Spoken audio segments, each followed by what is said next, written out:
Hello, Attorney Respicio. Ano po nangyari? Buong tiwala kami sa'yo na ikaw ay makabayan, makamamamayan. Pero ginulat mo kami ngayon. Kasi sa live mo, ikaw mismo ang sumisigaw na humanda na ang Pangulo dahil nag-file na kayo ng impeachment case kasama ang mga DDS allies ng mga Duterte. Alam mo, Vice Mayor ba? Kababayan mo si PBBM, di ba?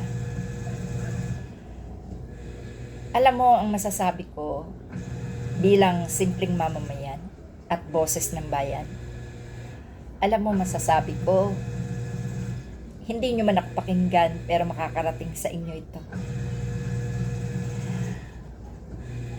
Okay lang sana kung napakalalim ng dahilan para i-impeach nyo si President Bongbong Marcos.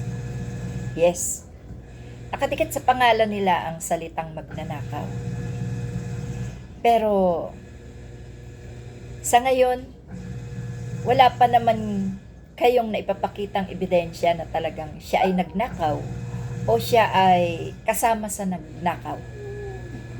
Alam mo, sir, sayang dahil nag-expect kami na ikaw ay isang makabayan at lumalagay sa tama. Pero sir, bakit kayong mga abogado parang napakaliit ng tingin nyo sa mamamayang Pilipino na hindi pwedeng mag-request, hindi pwedeng mamili, hindi pwedeng suwayin ang mga gusto nyo? Alam mo, sir, kung sinasabi nyo lang sana kung sino ang ipapalit nyo kung sakaling mapatalsik nyo si Marcos, baka sakali pag-aralan namin kung tama ba yung inyong ginagawa. Pero hanggat wala kayong ebidensya na si Marcos ay talagang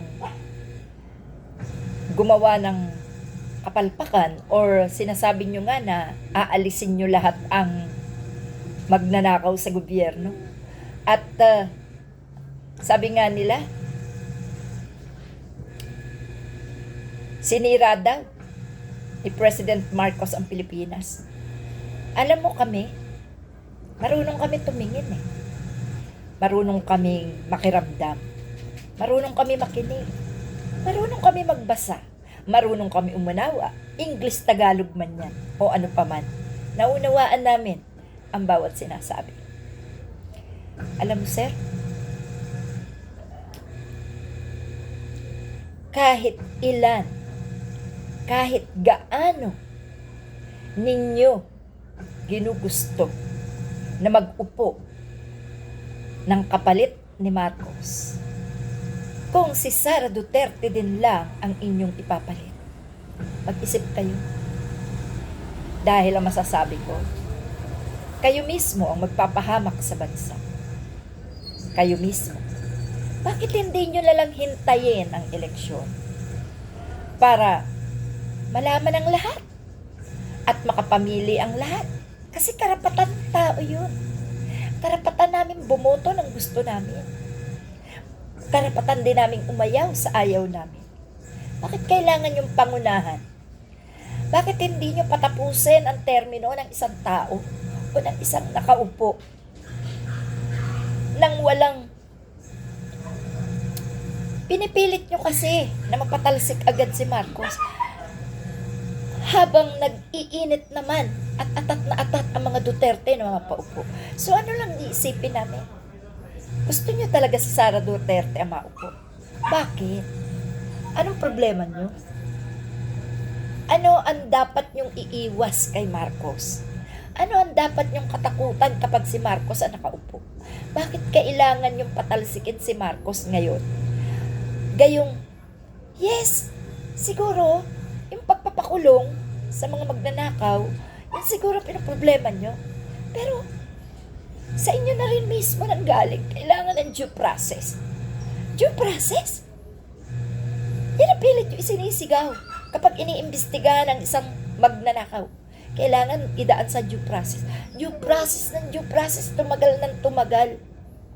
Hindi naman kasalanan ni Marcos yan. Kasalanan niya ng mga investigador na pinahaba ng pinahaba ang pag-iimbestiga. Ang senaryo tila may pinagtatakpan ang iba. Alam mo, sir, sinayang niyo yung tiwala namin sa inyo. Kayo pala'y ganyan. Parang nalinlang nyo kami. Parang na-scam nyo kami. Paniwalang-paniwala kami. Nakaisa namin kayo sa tama at tamang pananaw. No? Hindi pa panahon para si Marcos ay patalsikin sa pwesto. Wala pang nararapat na mapaupo sa kanyang upuan. Hindi ako maka-Marcos. Wala akong pinapanigang politiko. Tiwala lang ginagamit ko. Tiwala. Kasi kung may tiwala kayo sa Diyos, magtitiwala rin kayo sa kapwa. Maliban na lang kung ang hindi dapat pagkatiwalaan ay katulad ng mga Duterte. Sa mga Duterte lang kami walang tiwala. Kahit sa inyo sana may tiwala kami. Kaya lang, sinayang nyo yung aming tiwala. Isipin nyo, sa dinami-dami ng tao na naniniwala sa tama, anong kahinatnan ng inyong impeachment case na iyan kay President Bongbong Marcos? Ayaw ko nga dati dyan kay President Marcos. Pinagsisigawan ko yan na magnanakaw. Pero sa nangyaring ito, ang binilib ko lang sa kanya, di siya mamamatay tao. Kung meron man siyang ninakaw, patunayan nyo. At kung siya man ay sangkot, patunayan nyo. Kung siya man ay weak leader, aba, kayo, kung nasa tama kayo, dapat nakikipagtulungan kayo sa presidente. Hindi yung sasabihin yung weak leader sa... Kasi hindi naman niya dapat pasanin lahat Kaya nga may mga senador, may mga kongresista, may mga mayors, LGUs, ahensya. Dapat kaisan niya yan. Dapat tulungan. Kung naging pasaway ang Vice President, dapat kayo na mga nasa LGUs, makiisa kayo sa gobyerno para ang pasaway, ang mga magnanakaw ay mawala. Gusto ng presidente, mawala lahat ng magnanakaw, pero kayo kinukontra nyo. Ang presidente na gustong mawala ang mga magnanakaw, siya yung inyong gustong mawala. Tama ba? Hindi panahon para patalsikin si Marcos sapagkat nakaabang ang buwaya.